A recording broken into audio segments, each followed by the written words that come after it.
په ننګرهار ولایت کې د پوهنتون مخې ته د کتاب مطالعې دودولو په پار 2 ورځنی پروګرام ترسره شو. د کتاب لوستلو دا پروګرام د ننګرهار ولایت د اطلاعات او فرهنګ ریاست ښاروالي او یو شمېر فعال ځوانانو لخوا د ننګرهار پوهنتون مخې ته په تازه جوړ شوي پیاده رو کې جوړ شوی و. د مطالعې عامولو یاد پروګرام ته یو شمېر راغلي ځوانان او محصلین وایي خوښ دي چې دلته یې بېلابېل کتابونه ولیدل او له دې فرصت نه په ګټې اخیستنې سره یې ځینې کتابونه مطالعه کړل. دوی وایي د دې ډول پروګرامونو جوړول د ځوانانو لپاره ډیر ګټور دي. دا ډېرې زیاتې ګټې لري ځکه چې دا د ځوانانو ویښول دي او مطالعې ته چمتو کول دي. مطالعات سره کم کېږي او مطالعې ډېرې زیاتې ګټې لري که نه باید په دې باندې هر سړی پوه شي او دا رقم پروګرامونه ډېر ښه دي موږ هم خوښ دي. دا ګټې خو ډېرې ګټې لري ځکه چې خلک مایوسه شوي دي بیرته د کتاب او هغه سره باید مطالعه وکړي کتابونه وګوري ځکه چې دلته څه کار بار نه ده شوی هغه ته مطالعې ته دا ډېرې ګټې لري. په ننګرهار ولایت کې یو شمېر فعال ځوانان هم دا ډول فعالیتونه چې د مطالعې د عامولو او فکر جوړونې لپاره ترسره کیږي ډېر مهم بولي.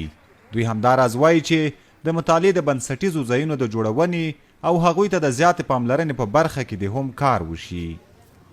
په آینده کې باید دغه لړۍ دوامداره شي ترڅنګ د دې برخې اصلي بنسټیزې برخې ته خلک متوجه شي چې ډېر احترام ورته وشي د دې په بنسټونو باندې کار وشي په له پوهنتونونو تر ښوونځیو پورې تر مکاتبو پورې چې کوم اساسي ځایونه د مطالعې دي دغه لپاره باید ځانګړې توجه وشي.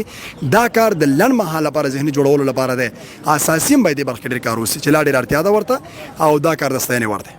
عثمان همدرد یو د هغو رضاکارو ځوانانو له ډلې څخه دی چې د مطالعې عامولو پروګرام په جوړولو کې مرسته کړې ده.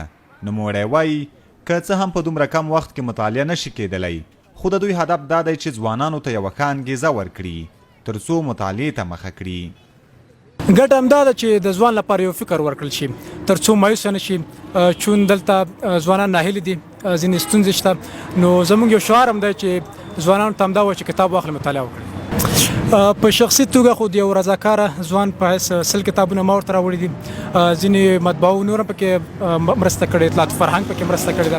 د ننګرهار ولایت پوهنتون مخې ته په تازه جوړه شوې پلې لار کې د مطالعې دودولو پروګرام په داسې حال کې جوړ شوی و چې تر دې وړاندې په کابل کې هم د پولیس اخته له جوړېدو وروسته دې ته ورته پروګرام جوړ شوی و او په خواله رسنیو کې هم خلکو د دې اقدام ډېره ستاینه کړې وه.